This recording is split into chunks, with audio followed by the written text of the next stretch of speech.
I'm going to tell you 5 PS Vita game ports that are virtually identical to the PlayStation 3 versions. Now, these PS Vita game ports are so close to their console big brother that you think you were playing the actual PS3 game on your portable handheld. Number 5.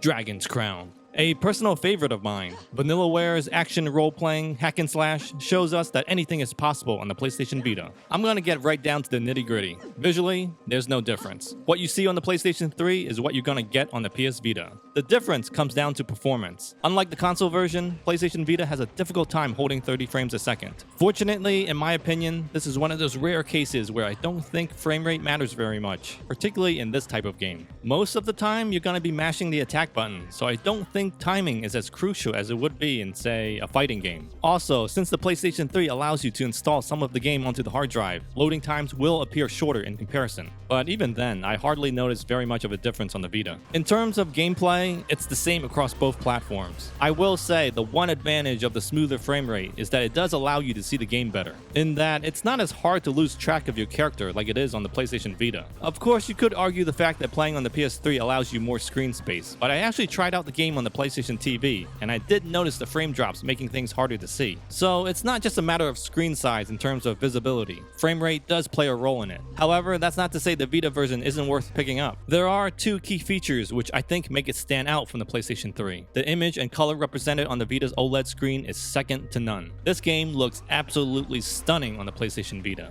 There I go again with the OLED screen. Another feature is the front touch. Opening up chests and unlocking doors just seems more intuitive on a handheld. Also, I like cooking on the Vita better as well.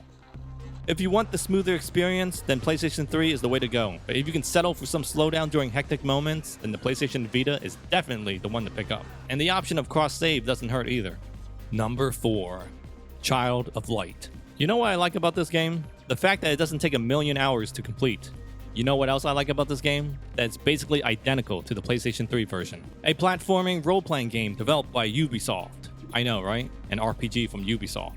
I recall it being released on practically every platform, yet never got the attention it deserved. I mean, there were some people who played it, but I don't think it ever captured the audience it could have. I call it the Rayman Origins syndrome. No matter how much praise the game gets, people for some reason just refuse to pick it up. Well, I'm telling you now, if you want a beautiful looking RPG with a deep but easy to learn battle system that doesn't take half a lifetime to complete, then this is your game. I mean, how could you not want to fly aimlessly through the sky? Thanks to its wonderfully designed art style, visuals are an exact duplicate when stacked up against the PlayStation 3 version. It has a very dreamy-like, fairy tale appearance that is flawlessly carried over to the handheld. The game also runs smoothly as well on the Vita. I mean, with the little amount of stuff that's happening on screen, I hope it runs smoothly. This port is actually quite similar to Rayman Origins for PS Vita. There's very little difference, if any, that can be seen. I'm not really quite sure what else to say about this game to convince you to pick it up. I made a review on it a few years back and it barely got 10k views, so I'm guessing people just don't care for it. Do me a favor, guys. Just play this game already. Number 3.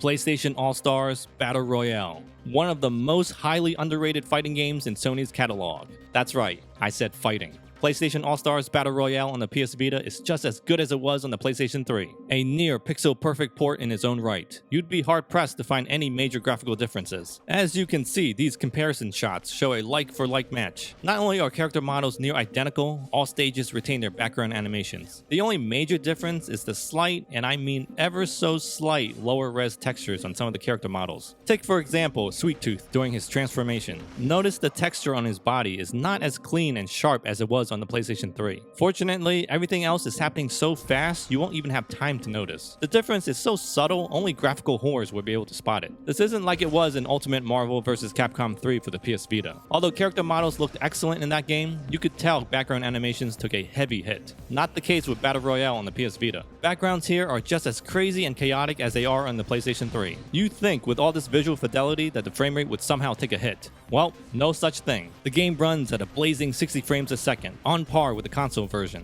I mean, what more could you want? Oh yeah, online multiplayer would be nice. The servers, unfortunately, have been shut down, so you're left with ad hoc and various other single-player options. Hey, at least there's a story mode. I know, it's a bummer. As I recall, the online multiplayer was pretty fun.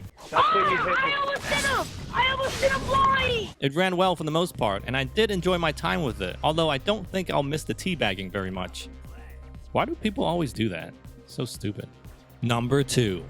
Vita Tennis 4. Surprised? I know I am. Never in my life was I expecting Virtua Tennis 4 on the PlayStation Vita to look so good or be so close to matching the console version. I really felt like I had a portable PlayStation 3 in the palm of my hand. One look at this game running on the PS Vita and you'll forget all about that Nintendo Switch. I mean, is there even a Virtua Tennis game on the Switch? Everything has been brought over beautifully from the PlayStation 3. I'm not the biggest tennis fan, but even I couldn't help but admire how well this game played. It reminded me of all those hours I spent on Virtua Tennis for the Sega Dreamcast. It also reminded me how awful I am at these kind of games. There is a learning curve. I think the trick is to hit the ball sooner than you think. Also, I have a suspicion that the Vita version might be easier than the PlayStation 3. I put both games on easy and just kept getting my ass handed to me on the PS3. But on the Vita, I did a lot better. The PlayStation Vita port also comes with some exclusive touchscreen and motion control minigames. One allows you to play the game through a first-person view, while another lets two people play by tapping on the front touch. I think my favorite has to be the one where you try to hit the targets on the boat by using the Vita's gyroscope. Yes, finally, a reason to have the gyroscope. There's also one where you use the Vita's on-screen camera to take a picture of your favorite tennis player. It's alright, I guess. These extra features are a nice bonus, but I think the one aspect that sold me on this port was just how good everything looked. Texture detail and player animation appear to be intact, all running at a super smooth frame rate. The entire game just has this clean and colorful look. You really have to see it to believe it. Unfortunately, there's very few copies of this game out in the wild, so you might need to take out a second mortgage if you want to try it out. And if you're one of the fortunate ones to already own a physical copy, then take my advice, hang on to it. Number 1. Sonic and AllStars Racing Transformed. Remember when I said Need for Speed Most Wanted was the best racing game on the PS Vita? Well, I take that back. That title now belongs to this game. If you're a Vita owner and have yet to pick up this gem, then you're doing yourself a huge disservice. And if you're a Sega fan and still haven't played it, then I really don't know what else to say to you, other than, what are you doing playing video games? A true love letter to all Sega fans out there. Sonic and AllStars Racing Transformed combines everything you loved about the Sega franchise and crams it into one single racing adventure game.